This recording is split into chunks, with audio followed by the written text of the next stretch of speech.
to my channel. I am Dr. Mayuri Kothiwala, consultant cosmetic gynecologist practicing in Jaipur, India since the last 7 years. This video will tell you everything about labiaplasty that you need to know. What labiaplasty is, why is it done, is it even medically indicated, what can be the risks of labiaplasty, what you should expect when you go to your gynecologist, and what to expect during the recovery period. And many more questions like this that you need to know when you are planning to go for a labiaplasty surgery. So before starting what labiaplasty is, I would like to tell you what labia is.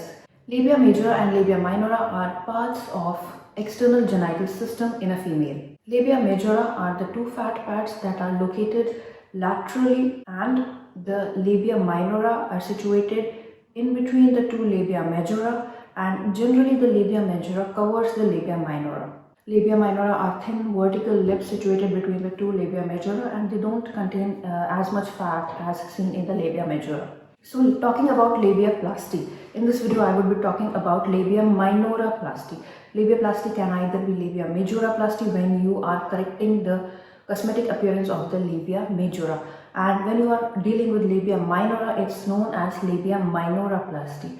So I'll be telling you about the labia minoroplasty in detail. So generally speaking, labia minoroplasty is like trimming your labia minora which has overgrown in size, or if you want any cosmetic changes in the appearance of the labia minora. So why is labiaplasty required? So as I said, that labia minora are generally covered by the labia majora and they are not externally visible. But sometimes due to some reasons, the labia minora might overgrow and they might be visible beyond the labia majora. They may be asymmetrical. The minora, one right-sided minora and the left-sided labia minora, they might not be symmetrical in appearance, or they may be too large for the female to carry out her daily physical activities. It might be causing her some functional discomfort. So all these reasons can be there for a woman to think about or to undergo a labiaplasty surgery. So how common is a labiaplasty surgery? Do all women who are having irregular or asymmetrical or hypertrophied labia, they undergo a labiaplasty surgery? So the answer is no. All women do not undergo a labiaplasty surgery unless they are having some functional issues with their labial hypertrophy. Even I recommend my patients that every woman has her own unique vulva, her own unique vagina, and the shape, the outer shape, the labia, everything is unique to every female. And no two women in this world have the same shape of their labia minora or the majora. So it's not necessary that just having a labial hypertrophy or asymmetrical labia is an indication for you to undergo any surgery. If it's not causing you any trouble or any problem, functional issues, you should think about it once. If the labiaplasty surgery will benefit you in any way, either it be functional problems or your confidence levels, you can undergo a labiaplasty surgery, and it's not uncommon. Almost 10,000 surgeries are being performed in a year. That has been documented in the literature. So what are the potential risks of a labiaplasty surgery? There are no major risks involved in the surgery. It's a minor procedure where the surgeon, the cosmetic gynecologist particularly, they trim out your extra part of the labia and they stitch it back. The total recovery time takes around 6 to 8 weeks, and the minor side effects that may result include scarring, decreased sensitivity, numbness, and painful sex. But these are not seen very commonly, or in every female you cannot see them. It's a very rare complication that depends on the patient's skin type also. If she has a history of keloid formation or any other such history, then she might be facing such complications. Otherwise, these are not very commonly seen. And minor complications that are related to all the surgeries like hematoma, bruising, wound gaping, infection, they may also be seen in labiaplasty if the wound care is not proper or proper aseptic precautions have not been maintained during the surgery. The next common question comes in mind is where to go for the surgery, or whom to visit for the surgery. In my experience, I have seen that everyone is doing labiaplasty surgery. Everyone thinks that okay, we can do this surgery because there is nothing in the surgery, we just have to trim the labia and stitch it back. But honestly, there are a lot of botched labiaplasty that come to us when they are being done in untrained hands.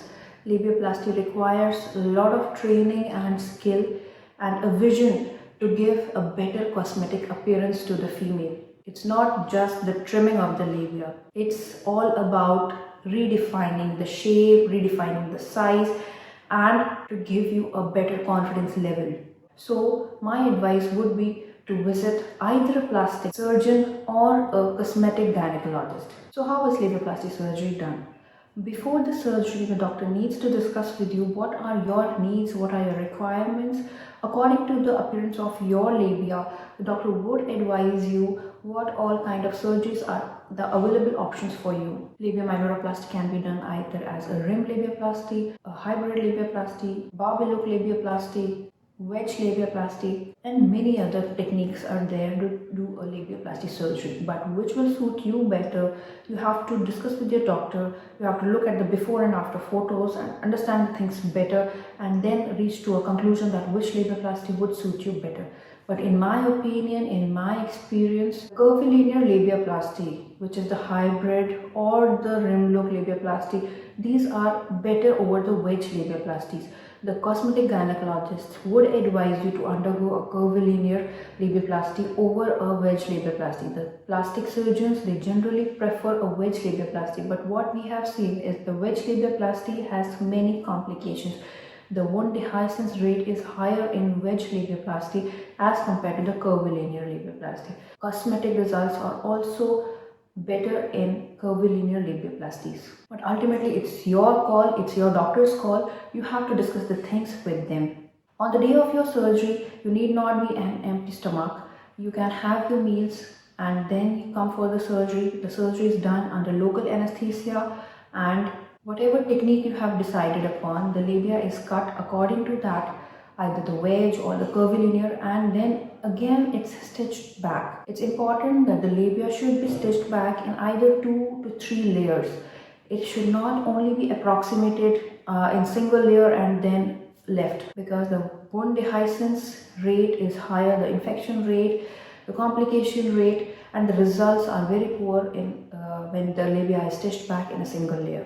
I do my labiaplasties as a hybrid look labiaplasty because in my region this is the most demanded labiaplasty surgery, and I do a laser labiaplasty. I use the CO2 laser for the cutting and coagulation part because it gives an excellent result. The cutting is extremely fine, the blood loss is very low, the infection rate is very low, so I prefer a laser labiaplasty in all of my patients to get a better and the best cosmetic results post-op. So what all do you need to know in your post-op period? What all care you need to take in your post-op period is that the doctors will give you post-operative antibiotics, painkillers, some drugs to relieve your edema and soreness, tenderness. We advise you estrogen creams also, collagen remodeling creams also for a better wound healing and a better surgical scar post-operatively. So what you need to do is to take care of your wound.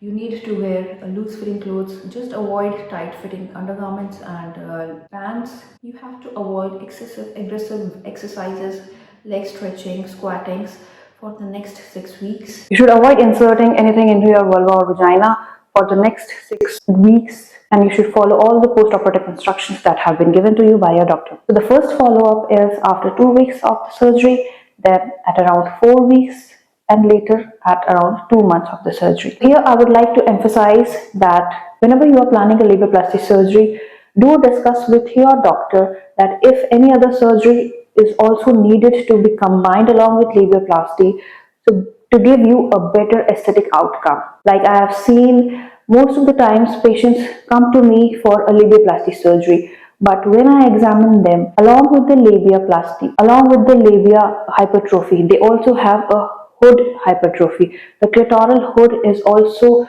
increased in size. So in such cases, when labiaplasty is done, if we do only the labiaplasty surgery and leave the hood untouched, what happens is that after the complete recovery of the surgery, after 6 weeks, when the patient will come to you, you will see that the hood has become more evident or more prominent because the labia you have corrected, but the hood part is still there. So it becomes a very weird situation, and patient then understands, okay, this also had to be corrected at the same time. Now she will unnecessarily be forced for a second sitting surgery, a revision surgery. We can avoid these situations and these complications by advising our patients at the same time that we need to combine some surgeries to give a better aesthetic outcome. If the patient has come for a labiaplasty, it doesn't mean that you have to do only a labiaplasty. It's our duty, it's our responsibility to guide our patients that, okay,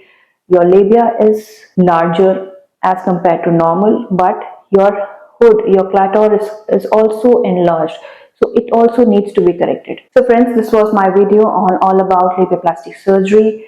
What all you need to know if you're thinking about undergoing the surgery. You need to know pre-operative, post-operative, intra-operative, what all to discuss with your doctor, what to expect during the recovery period, where you need to visit for your labiaplasty queries, and what all you need to discuss with your doctor before going the surgery. So if you like the video, please click on the like button and please do share it with your friends, because there are many women who do not know about the surgery, where they should go, whom they should approach when they're planning about the surgery, and it might be helpful for them. And also please do not forget to subscribe our channel to tune to more such videos on cosmetic gynecology.